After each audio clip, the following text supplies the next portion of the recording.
क्या बात है।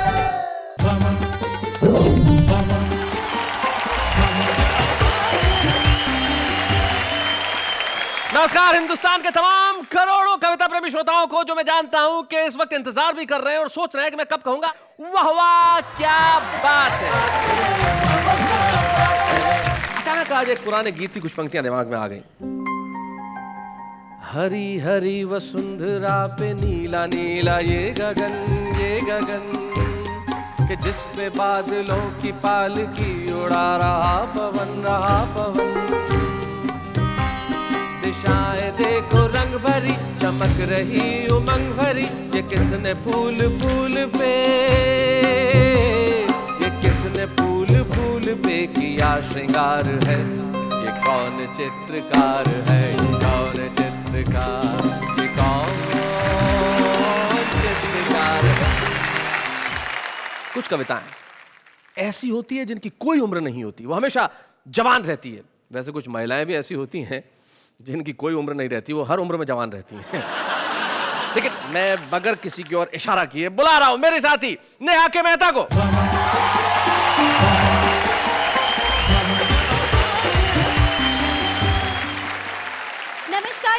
नमस्कार। मैं आपकी अंजलि तारक मेहता आपका स्वागत करती हूँ आपके अपने शो में, जिसका नाम है वाह क्या बात है। वैसे मेरी उम्र के बारे में आप मेरी ऑडियंस से क्या बातें कर रहे थे? यही कि आपकी उम्र बहुत ज्यादा है। नहीं, मेरे कहने का मतलब ये है कि आपकी उम्र बहुत लंबी है। देखो मैंने याद किया और आप आ गई। ओहो, हाँ। वो तो हमारी खासियत है। लोग तो ये भी कहते हैं कि शैतान को याद करो शैतान हाजिर। लोगों का क्या है, हमें लोगों से कुछ लेना देना नहीं है, लेकिन हमारा काम तो लोगों की उम्र लंबी करना है। करेक्ट, पर लोगों की उम्र लंबी कर कैसे सकते हैं? अरे भाई, तमाम चिकित्सकों ने कहा है कि अगर आदमी हंसता है तो उसकी उम्र लंबी होती है, और हम तो सारे देश को यही सिखा रहे हैं कि हंसिए हंसाइए। हमारे साथी जो आएंगे वो इतना हंसाएंगे कि आपकी उम्र लंबी हो जाएगी। तो एक बार हम हमारे आने वाले साथियों के लिए कहते हैं वाह वाह क्या बात है। एक पति तैयार होके बिल्कुल नए से कपड़े पहन के जैसे ही निकला, वैसे ही पीछे से पत्नी ने पकड़ लिया। बोले कहाँ जा रहे हो? पति को गुस्सा आ गया, बोला मरने। बोले फिर नए कपड़े पहनकर क्यों जा रहे हो? टल्लू राम को हो गया थोड़ा इन्फेक्शन। अच्छा। अस्पताल में नर्स देने लगी इंजेक्शन। 1.5 मिनट में ही ये स्थिति आ गई, जितनी दवा शरीर में गई उससे ज्यादा नर्स दिल में समा गई। माँ बाप ने दे दी पूरी आजादी, दोनों की करवा दी शादी। अब टल्लू राम की प्रॉब्लम देखिए, कहता है मेरी प्यार भरी बातें सुनकर उसकी आत्मा डोलती ही नहीं है, जब तक सिस्टर कहकर न पुकारूं वो बोलती ही नहीं। कि मैं गंजा हूँ तो इस चिकने घड़े का फायदा भी है। अगर चाहे भी कोई बाल बांका कर नहीं सकता। क्या बात है, वाह वाह वाह वाह। और है वो फिसलन कि रखते ही फिसल जाती है हर मुश्किल, कोई इल्जाम अपना मेरे सिर पर धर नहीं सकता। क्या बात है, वाह वाह वाह वाह। मैं अभी जो कविता कहने जा रहा हूँ, पढ़ने जा रहा हूँ, वो चमचों पर है। अच्छा। वैसे चमचे तो पिताजी थे। किसके चमचे थे पिताजी? हर खूबसूरत लड़की के। सास ससुर सर्दी लगे, बीबी लगे जुखाम।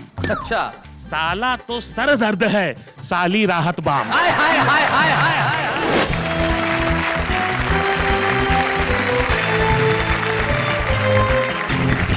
स्वागत है आपका उसी शो में जहां पे आप कहने के लिए मजबूर नहीं होते, दिल से कहते हैं वाह वाह क्या बात है। स्वागत है हमारे 3 कवि मित्रों का जो बड़े कमाल के हैं। तीनों इस वक्त मेरी तरफ देख रहे हैं, अलग अलग निगाह से। 2 मुस्कुरा रहे हैं, एक मुस्कुराने की कोशिश कर रहा है। लेकिन जो मंच के इस कोने में जो बैठा है, एक पहला आदमी है जो मैंने देखा जो शादीशुदा है और जिसका नाम स्वतंत्र है। शादीशुदा होने के बावजूद स्वतंत्र हो, भाई कैसे? ये कमाल कैसे है? आदमी जिंदगी में ना भी हो, कम से कम नाम से तो हो। नाम से तो हो कम से कम। तो आज बीवी से पूछ के आए हो? मैं जवाब नहीं दे सकता। आदमी कितना आजाद है कि जवाब नहीं दे सकता। अशोक स्वतंत्र, आपका स्वागत है इस शो के अंदर। उसके बाद हमारे वरिष्ठ कवि बैठे हैं, सूर्य कुमार पांडे जिनका नाम है और बड़े कमाल के कवि हैं। और 1996 में इनकी एक पुस्तक जो आई थी उसका शीर्षक भी वाह वाह था। भाई क्या बात है, आज आप इस शो में जिसका नाम वाह वाह, क्या बात है, क्या बात है। आप इन दोनों के बड़े भाई हैं और अशोक शर्मा के तो आप उम्र से भी बड़े भाई हैं और मस्तक से भी बड़े भाई हैं।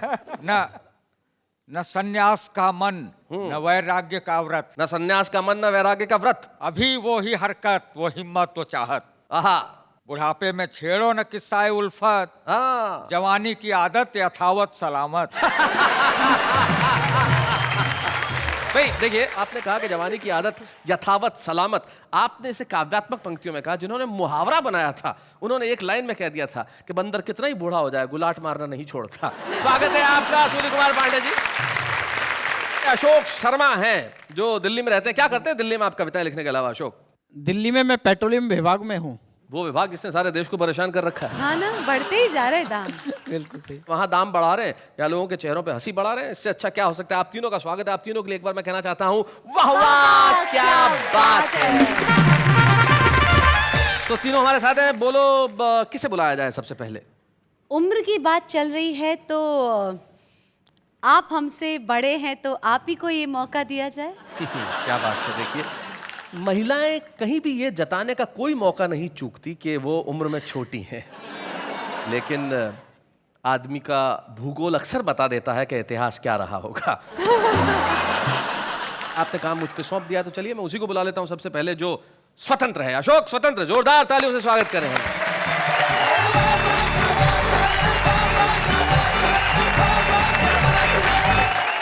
नमस्कार अंजलि जी। जी। मैं एक छोटी सी बात आपको बताना चाहूं। जब मैंने पहली बार आपको तारक मेहता कार्यक्रम में देखा तो एक बात मुझे बहुत ज्यादा खली। बाकी लोग जले हुए थोड़ी हैं जो आपको कह रहे थे अनजली अनजली।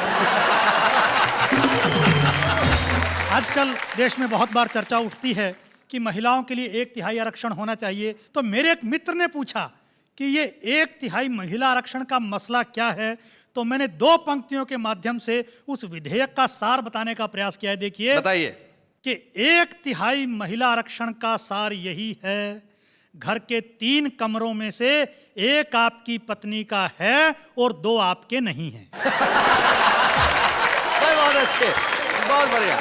आजकल मोबाइल की संस्कृति आ गई है। लोग चलते फिरते मोबाइल से बात करते रहते हैं, साइकिल पर, स्कूटर, मोटरसाइकिल पर। जी। तो बाप परेशान।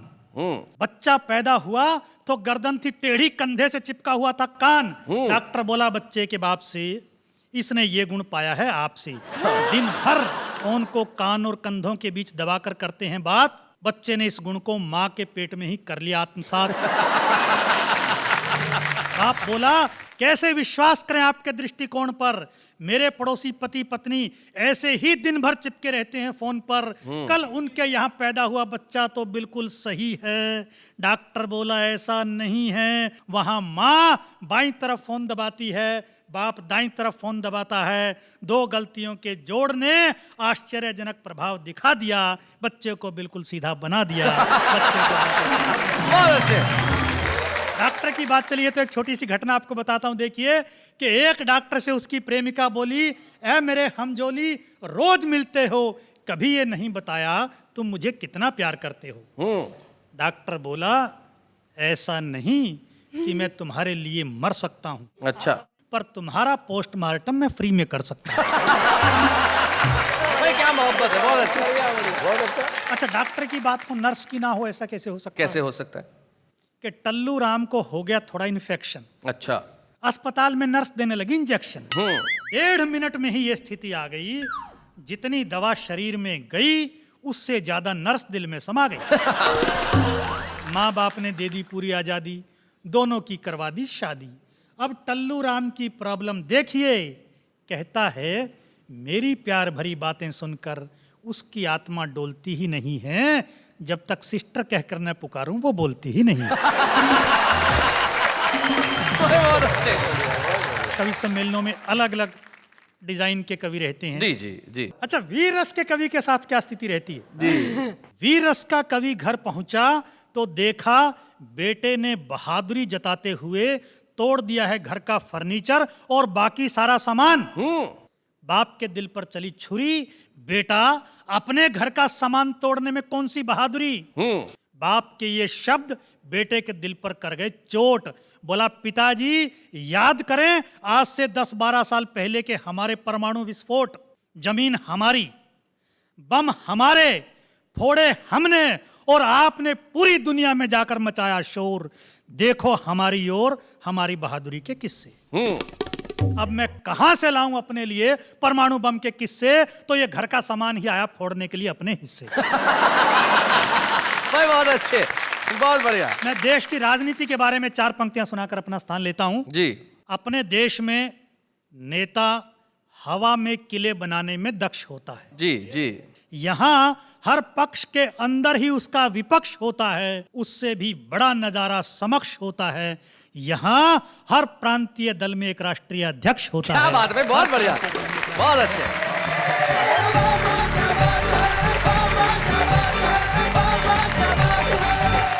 भाई अशोक स्वतंत्र जी, आपने बिल्कुल सही बात कही।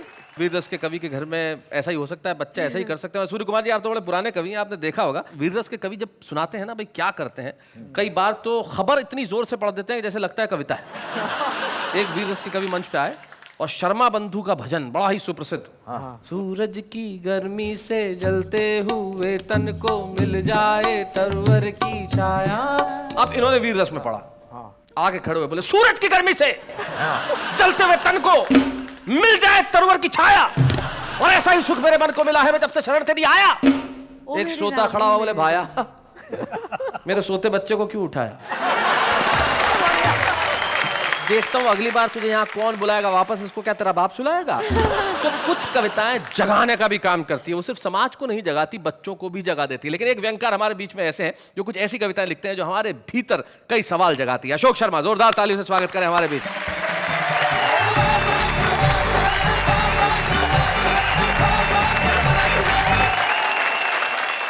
अभी अशोक स्वतंत्र जी बता रहे थे पत्नी से स्वतंत्र हो गए हैं जी। लेकिन कई पति ऐसे होते हैं जो स्वतंत्र नहीं हो पाते बेचारे कई कोशिश भी करते हैं और कहां तक पहुंच जाते हैं। एक घटना से आपको जोड़ता हूं जी। कि परेशान पति ने पत्नी से कहा जी कि एक मैं हूं जो तुझे निभा रहा हूं, हाँ।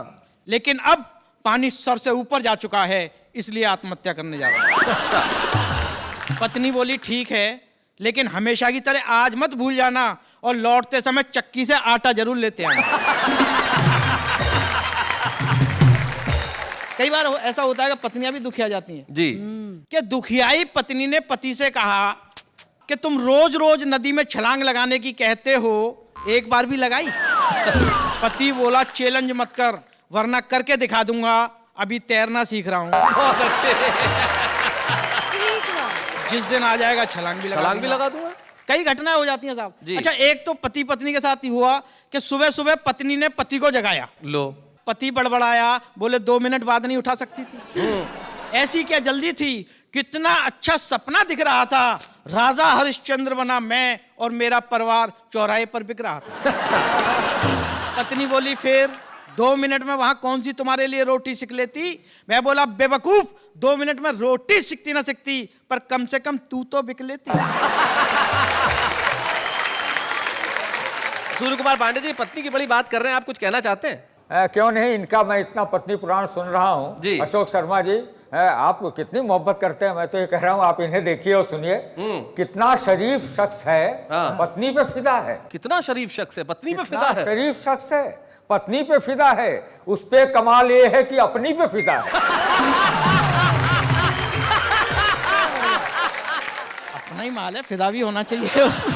सही बात है। बड़ी बड़ी घटनाएं हो जाती हैं साहब। एक तो मुझे याद आ रहा है कि एक पति तैयार होके बिल्कुल नए से कपड़े पहन के जैसे ही निकला वैसे ही पीछे से पत्नी ने पकड़ लिया, बोले कहां जा रहे हो? पति को गुस्सा आ गया, बोला मरने। बोले फिर नए कपड़े पहन कर क्यों जा रहे हो? सही बात है अच्छा, मैं तो बड़ा छुप के निकलता हूं जी। लेकिन एक बार छुप के निकल रहा था तब भी पकड़ लिया, बोले कहां जा रहे हो?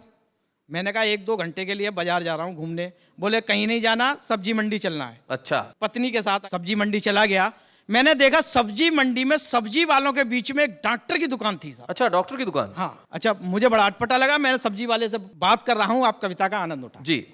एक बात समझ में नहीं आई श्रीमान, सब्जी मंडी उसमें डॉक्टर की दुकान। हाँ। सब्जी की दुकान पर इक्का दुक्का और डॉक्टर की दुकान पर भीड़ भड़क्का। हाँ। हमने डॉक्टर से पूछा इसका कारण बताएंगे, वह बोला आइए विस्तार से समझाएंगे। अच्छा। ये पहला मरीज हाँ अपने आप ही मौत से जूझ लिया था। हाँ। राह चलते चलते भिंडी का भाव पूछ लिया था। बहुत अच्छे। बहुत बढ़िया है। भाव सुनते ही भुन्न हो गया, इसका आधा हिस्सा सुन्न हो गया। अच्छा बहुत अच्छे। अच्छा है। और इसने सब्जी मंडी में आकर अपनी जान को आफत लगाई है। सब्जियों के भाव से ज्यादा इसका ब्लड प्रेशर आई है। बहुत अच्छा। यह जन्मजात लोभी स्वाद स्वाद में खा गया आधा किलो गोभी। अच्छा। अब 80 रुपए का भाव सुनकर सुबक रहा है। आधा किलो गोभी सुबह से हुबक रहा है। बहुत बढ़िया अशोक। ये सरकारी बाबू सब्जी मंडी में भी अपनी दादागिरी दिखा रहा था। जब मांगने पर धनिया नहीं मिला तो जबरन उठा रहा था। कुछ दुकानदारों ने मिलकर इसे कपड़े की तरह निचोड़ दिया। जिस हाथ से धनिया उठाया था वो हाथ ही तोड़ दिया। ये मोटी महिला कल जब सब्जी वालों की गैल गई तो कटहल का भाव सुनकर मटर के दानों की तरह फैल गई। क्या बात है भाई, वाह वाह वाह। कटहल का भाव सुनकर मटर के दानों की तरह फैल गई। इसका शारीरिक संतुलन ही बिगड़ गया। मिर्गी का भयंकर दौरा पड़ गया। अच्छा। जब चमड़ा भी किसी काम ना आया तो लोगों ने इसे लहसुन सूंघाया। हाँ। और ये भी कमबख्त फैंटी लहसुन सूंघते ही उठ बैठा। ये साथ में सब्जी वाला आज सुबह ही मेरे पास आया है, साथ में अपने नौकर को भी लाया। अच्छा। कहता है कि इसने मेरा 100 ग्राम हरा चना और एक टमाटर खा लिया है। आप इसकी इंडोस्कोपी कीजिए और इसके पेट में यंत्र डालकर बताइए कि इसके पेट में और क्या क्या। अच्छा। ये जो बोरा खड़ा है इसमें मलेरिया का मरीज पड़ा है। यह सर्दी से कम सब्जियां देख देख कर ज्यादा कांप रहा है। क्या बात है। भाग कर आया था इसलिए अभी तक कांप रहा है। बहुत अच्छे। ये हार्ट का मरीज 3 हार्ट अटैक के बाद भी जिंदा है। भगवान की देन है।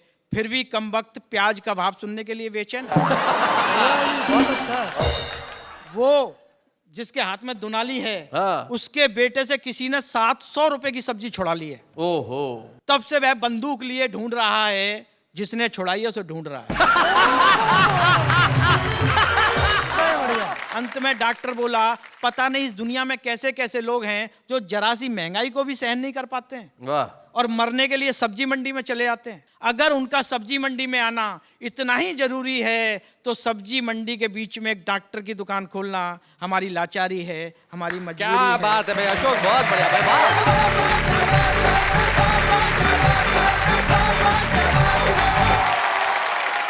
बहुत बढ़िया अशोक, आपने एक व्यंग कविता के माध्यम से हमारी इस महंगाई की लाचारी, हमारी महंगाई की इस मजबूरी पे जो कड़ा प्रहार किया। ऐसा दिन आ ही गया है, लेकिन जब तक कविता का प्रहार जिंदा रहेगा तब तक हम ये सवाल लोगों से और व्यवस्था से पूछते रहेंगे कि आखिर वो दिन कब आएगा जब देश के हर घर में दोनों वक्त बच्चे सब्जियां खाएंगे और हम ऐसी कविताएं लिखने पे हमें मजबूर नहीं होना पड़ेगा। लेकिन अशोक बहुत बढ़िया कविता आपने सुनाई, जिसके लिए आपको बहुत बहुत बधाई।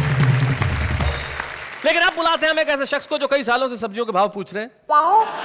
उम्र के उस दौर में खड़े हैं जहां पे बस खड़े हैं, लेकिन वो अपनी कविताओं के साथ अड़े हैं और अपनी हास्य कविताओं से आज भी जिस ऊर्जा के साथ, जिस एनर्जी के साथ कविताएं सुनाते हैं कि भाई उनका क्या कहना।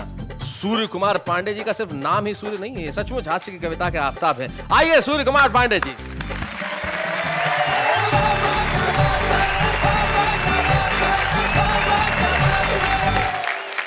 मैं आपको 4 पंक्तियां सुनाता हूं जी। और इससे आपको मेरे चरित्र का पता लगेगा। वाह। वो मेरी बगल से गुजरी तो मैंने मार दी कोहनी। हाय हाय, पहली लाइन से ही चरित्र का पता चल गया भाई, वाह वाह। वो मेरे बगल से गुजरी तो मैंने मार दी कोहनी। कहा उसने कि ऐसी उम्र में यह हाल होता है। कहा मैंने कि वनडे क्रिकेट के इस रूल को समझो। हाँ। वहीं पे फ्री हिट मिलता है जहां नो बॉल होता है।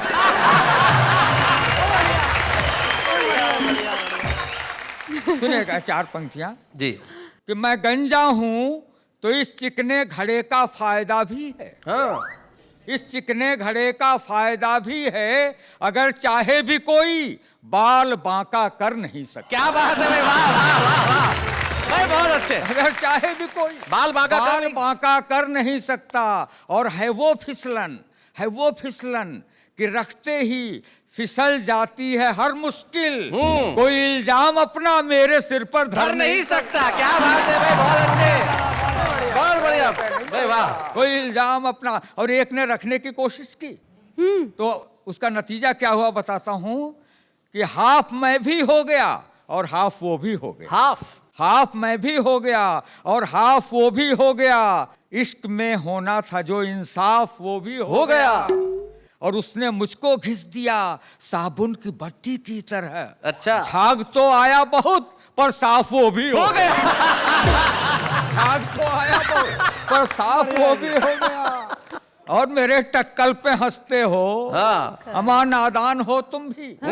जरूरी है नहीं यह हरे पत्तों पर जवानी हो। हाँ। जरूरी है नहीं यह हरे पत्तों पर जवानी हो। और ये गंजापन बताता है इमारत है नई अब भी। ये गंजापन बताता है इमारत है नई अब भी। छतों पे घास उगाती है घर बिल्डिंग पुरानी हो।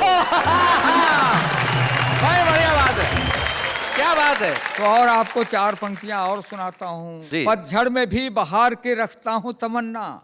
देखी जहां हरियाली उसी ठौर रुका हूँ। हाँ, ठौर जगह। और यह पूछो मत कितने वसंत देख चुका मैं। यह पूछो कि कितनी बसंती देख चुका। ये अपने इश्क का बर्तन अभी भी गर्म है प्यारे। भला यह दाल कब अपनी गलाना छोड़ देता है। दाल कब अपनी गलाना छोड़ देता है। और बदन होता है बूढ़ा दिल की फितरत कब बदलती है। पुराना कुकर क्या सीटी बजाना छोड़ देता है। बहुत अच्छे। तो नहीं ये भाप आशिक की हैं आहें जो उबलती हैं। नहीं ये भाप आशिक की हैं आहें जो उबलती हैं। नहीं सीटी ये चीखे हैं जो भीतर से निकलती है। और चढ़ा जो उम्र के चूल्हे पे गैस्केट हो गया ढीला। चढ़ा जो उम्र के चूल्हे पे गैस्केट हो गया ढीला। पुराने कुकर बेचारे की इसमें कौन गलती है। सही बात है। कुकर बेचारे की। और आपके लिए 4 पंक्तियां सुनाता हूँ जी। ढलती उम्र मोहब्बत मांगे नई जवानी से। अरे हसीनों बचना इनकी कारस्तानी से। फिसल न जाना कहीं ढलानों पर नादानी से। बाढ़ से ज्यादा खतरा होता उतरे पानी से। क्या बात है भाई, क्या बात है, उतरे पानी से। अंत में कहता हूँ कि हृदय एटीएम मध्य में कार्ड नयन के डाल। हृदय एटीएम मध्य में कार्ड नयन के डाल। और नोट फटाफट प्यार के तू चुपचाप निकाल। क्या बात है, वाह वाह वाह वाह।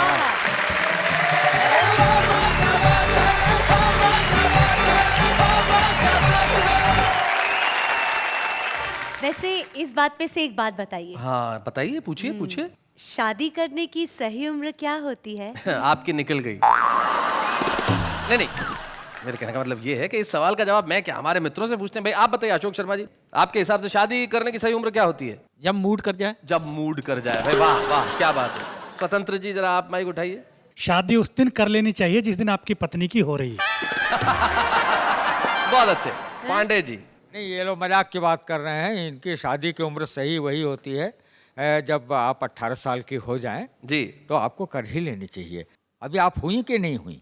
अरे ये 18 साल और कुछ महीनों की हैं बस। अच्छा, मुझे ऐसा लगा कि अभी आप 18 से कम हैं। नहीं 18 साल और 120 महीने बस। जी खैर उम्र की हम बात क्यों करें। शादी भाई किसी भी उम्र में करो, शादी करते ही आदमी की जो गिनती है वो बुजुर्गों में होने लगती है।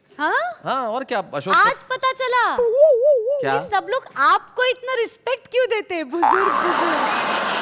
तो रिस्पेक्ट अगर पाना है तो जिंदगी में सही उम्र में शादी कर लेनी चाहिए। लेकिन हमारे एक बड़े रिस्पेक्टेड गेस्ट हैं जो आज हमारे साथ हैं, जो बड़ा कमाल के अभिनेता है। और एक तो डायलॉग उनका इन दिनों इतना फेमस है जिसकी हद नहीं। भाई शादी तो पिताजी किया करते थे। पिताजी कई बार तो शादी के ऐसे कार्ड बांटते थे कि सिर्फ कार्ड बांटते थे, शादी ही नहीं करते। तो पिताजी की बात हर वक्त करने वाले लापतागंज के अनूप उपाध्याय।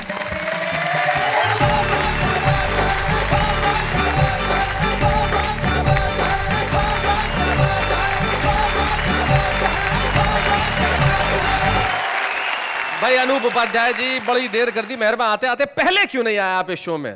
भाई देखिए, ऐसा है, आते तो पिताजी थे शैलेश जी, अच्छा।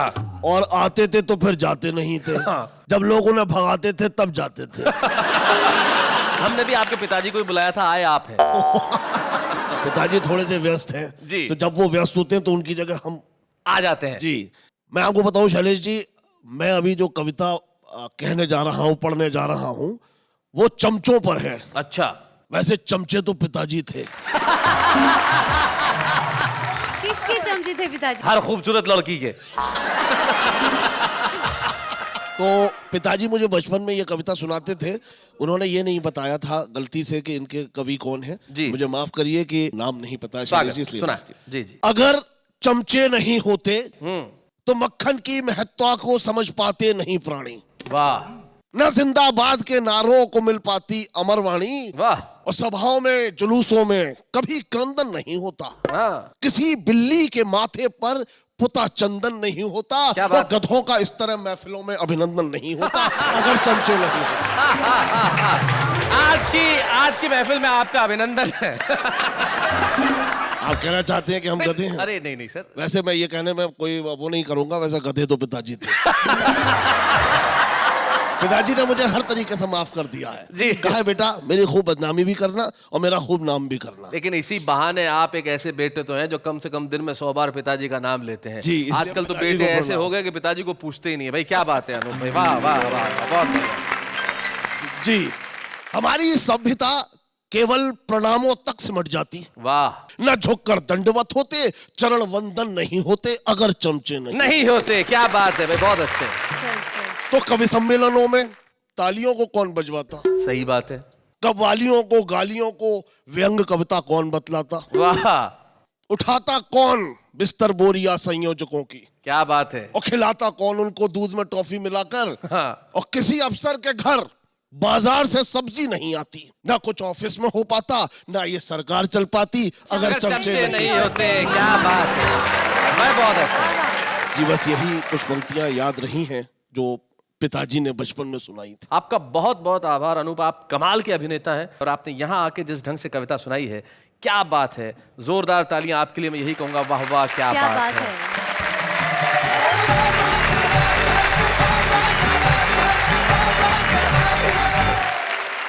भाई चमचा का होना बड़ा आवश्यक है, चमचे बड़े कमाल के होते हैं। इस पे मुझे एक बहुत छोटी सी कहानी याद आ गई।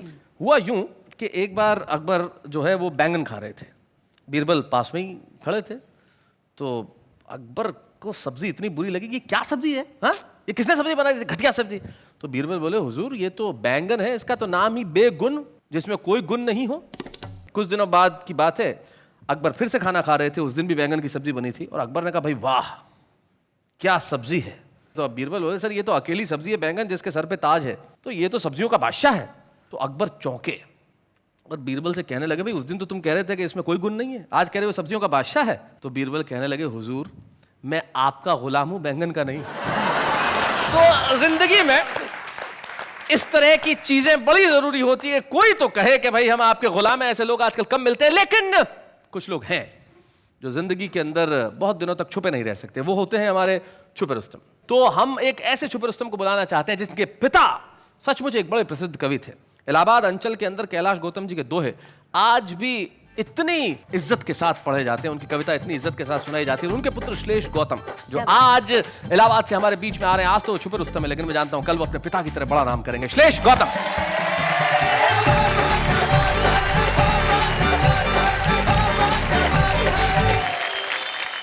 एक मुक्तक से शुरुआत करना चाहूंगा। पहले तो इस पेट के लिए बधाई, क्या मेंटेन करते हो श्लेष, क्या कमाल का मेंटेन किया है। इसकी अर्जेंसी यह है कि हम सिर्फ कवि सम्मेलन या चैनलों पे ही नहीं बुलवाए जाते जी। सड़क निर्माण विभाग को जब रोड रोलर फेल हो जाता है तो हम वहां चलवाए भी जाते हैं। हमारी उपयोगिता वहां भी है। बहुत अच्छे। देखिए एक मुक्तक की, हाँ। जहां पर दूरियां पनपे वहां पर पास लिख देना, हाँ जहां पर दम निकलता हो वहां पर सांस लिख देना, क्या बात। तुम्ही उम्मीद भारत की है, तुमसे इल्तजा इतनी, बदल देना व्यवस्था को, नया इतिहास लिख देना। क्या बात है, वाह वाह वाह, बहुत अच्छा। नया इतिहास लिख देना। अब भैया एक ससुराली बीमारी पे एक दोहा है हमारा। ससुराली बीमारी। ससुराली बीमारी पे आदरणीय सूर्य दादा को मैं बल्कि मैं समर्पित कर रहा हूं कि जी। सास ससुर सर्दी लगे, अच्छा सास ससुर सर्दी लगे, बीबी लगे जुखाम, अच्छा। साला तो सर दर्द है, साली राहत बाम। हाय हाय हाय हाय हाय हाय हाय, भाई बहुत अच्छे, क्या बात है। और अक्सर बात हो जाती है, शादी की बात चली उम्र की, तो जी। 4 लाइन मैं निवेदित करता हूं कि किताब अच्छी हो तो पेज मत देख, किताब अच्छी हो तो पेज मत देख, भूख लगी हो तो वेज नॉन वेज मत देख, तू 20 का है और वो 40 की तो क्या, दिल लगा हो तो एज मत देख। भाई बहुत अच्छे। वाह, वाह। एक महापर्व है वैलेंटाइन, लेकिन उसको लेकर के शासन प्रशासन और पार्टियों का इतना मतलब कड़ाई रहती है। तो एक भविष्य की भी तस्वीर मैंने खींची है, जी। देखिए कि अब प्यार के इजहार पर पाबंदियां होंगी, अब प्यार के इजहार पे पाबंदियां होंगी, पर पाबंदियां होंगी, अब प्यार के बाजार में भी मंदियां होंगी। रहा ये हाल तो फिर दोस्तों आगे यही होगा, मजनू के हाथों लैलाओं की राखियां होंगी। क्या बात है। और देखिए कैलाश गौतम जी का दोहा कि पन्नी पर पन्नी चली, हाँ हुए पंच सब टंच, अच्छा, सबसे ज्यादा टंच जो वही हुआ सरपंच। देखें ये हमारे आपसे जुड़ा है जी। समाचार के नाम पर जनता है कंफ्यूज। देखिए भैया हिंदी और अंग्रेजी को भी हमने दोस्ती कराने की कोशिश क्या की बात है। है, क्या बात है। समाचार के नाम पर जनता है कंफ्यूज, 20 मिनट का विज्ञापन 3 मिनट की न्यूज। व्यवस्था के संदर्भ में एक मुक्तक प्रस्तुत करके मैं स्वागत, विदा स्वागत। लूंगा। मरने नहीं देंगे तुम्हें, जीने नहीं देंगे, वाह, मरने नहीं देंगे तुम्हें, जीने नहीं देंगे, देंगे 1000 जख्म पर सीने नहीं देंगे। अंधी है सियासत यहाँ शातिर है हुक्मरा, पानी तुम्हें देंगे मगर पीने नहीं देंगे। भाई क्या बात है भाई, वाह वाह वाह वाह भाई, बहुत बढ़िया। अश्लेष, आपने कहा कि व्यवस्था ऐसी है कि पानी तो देंगे लेकिन पीने नहीं देंगे, लेकिन वाह वाह क्या बात की व्यवस्था ऐसी नहीं है। हम चाहते हैं कि आप जमाने को दिखें और इतना अच्छा लिखें कि उसके लिए हम आपको एक स्मृति चिन्ह के रूप में कलम प्रदान करना चाहते हैं, और उस कलम की नोक से आप ऐसी कविताएं उगलें कि लोग आपके लिए घनघोर तालियां बजाएं। तो आइए, वाह वाह क्या बात है कि मंच से मिलके हम देना चाहते हैं अश्लेष गौतम को एक स्मृति चिन्ह। जोरदार तालियां। हंसी देने वालों के सब ही आभारी है, कविता सुनाने वाले अब सबके साथ है।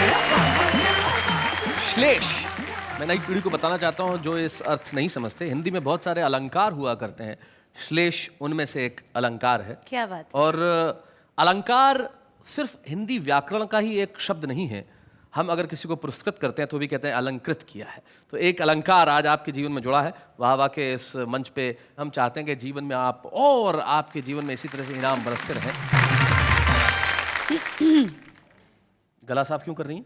नहीं, मैं एक कविता सुनाऊं? नहीं प्लीज प्लीज रहने दीजिए, भाई जो जिसका काम है उसी को करने दीजिए। नहीं, सुनाने दीजिए ना, अभी अभी ताजा ताजा लिखिए, फ्रेश, वरना पुरानी हो जाएगी। कविता कोई सब्जी थोड़ी है।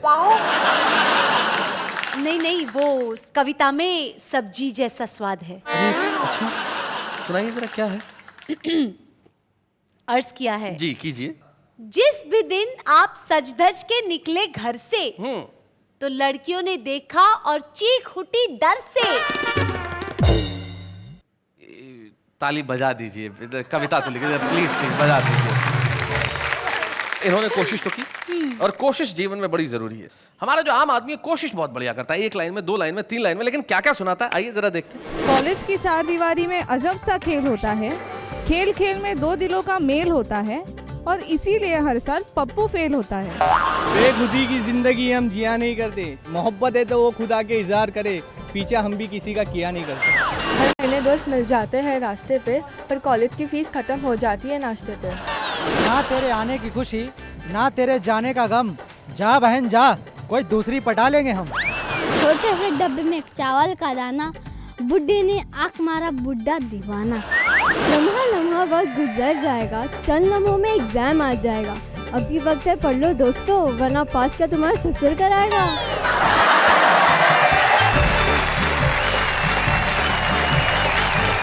सूर्य कुमार जी, आपने कभी ऐसी शुरुआत की थी, इस तरह की कोई तुकबंदी की थी कभी मेरी तरह? हाँ क्यों नहीं की। मसलन किस तरह की थी, कोई याद है आपको? जैसे बहुत एक बार वो हो गया थोड़ा सा क्या कहते हैं, असफल। असफल हो गए हाँ, जी। तो मैंने लिखा था कि फूलों का बिस्तर मांगा था पर कांटों की सेज मिली, जिस पे पहली लाइन मारी वो लाइन इंगेज मिली।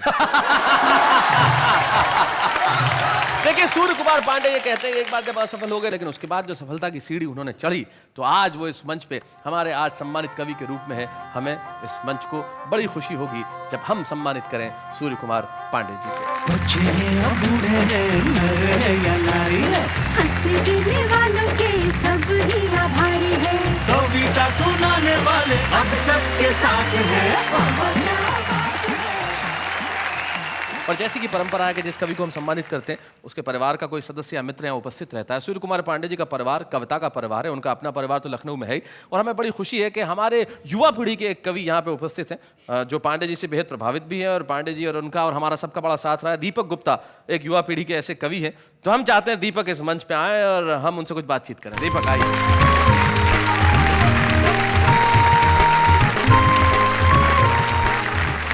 दीपक स्वागत है आपका। धन्यवाद शैलेश जी।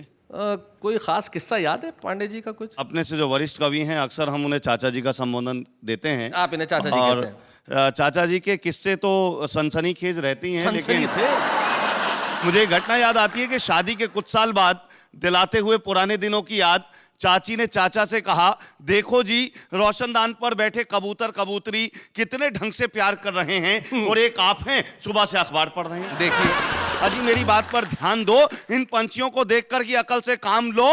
तो चाचा जी बोले, भाग्यवान तेरी बात बिल्कुल सही है, पर तू अकल से नहीं आंखों से काम ले। देख कबूतर तो पुराना है, कबूतरी नहीं है। ये बात मैंने सिर्फ इसलिए कही क्योंकि हास्य व्यंग की धारा के कवि हैं सूर्य कुमार पांडे जी हमारे चाचा जी। लेकिन हमने जो बुजुर्गों से नई पीढ़ी ने सीखा है, मैं 3 शेर पूरी नई पीढ़ी को देना चाहता हूं ताकि वो कुछ इस तरह की बातें अपने भीतर भी लेकर आए। कहता हूं कि नहीं मालूम ये मुझको कि मेरी इज्जत कहां तक है, ये मेरे शेर बोलेंगे मेरी आमद कहां तक है। वाह वाह। और न दौलत से ही तय होगा, न शोहरत से ही तय होगा, तेरा किरदार बोलेगा कि तेरा कद कहां तक है। क्या बात है। और अंतिम शेर बतौर खास आज चाचा जी के सम्मानित होने पर, बुजुर्गों के तजुर्बों तक पहुंचना चाहते हैं गर्द, जमी की तह में जाकर देखिए बरगद कहां तक है। क्या बात है। जमी की तह में जाकर देखिए बरगद। वाह वाह। लेकिन पांडे साहब आपका सम्मान हुआ, आप 4 पंक्तियां जरूर कह दीजिए अपने कविता के फॉर्म में। 4 पंक्तियां। न कोई साज सुर संगत मगर सबको फंसाते हैं। वाह। कला का घर बड़ी मुश्किल से यारो हम बसाते हैं। क्या बात है। और विदूषक भाड़ जोकर मस्खरे हम हैं नहीं साहिब, हमारे पास केवल शब्द हैं जिनसे हंसाते हैं। क्या बात है। वाह वाह वाह वाह वाह। आज हम उम्र की बात कर रहे थे, उम्र बढ़ाने के लिए कुछ भी करने की जरूरत नहीं है। एक दोहा मुझे एक कवि का जाते जाते याद आता है जो कहता हूं, वो कहते हैं कि काशी मथुरा द्वारका मत जाओ श्रीमान। काशी मथुरा द्वारका मत जाओ श्रीमान, एक नजर भर देख लो बच्चों की मुस्कान। वाह वाह क्या बात है।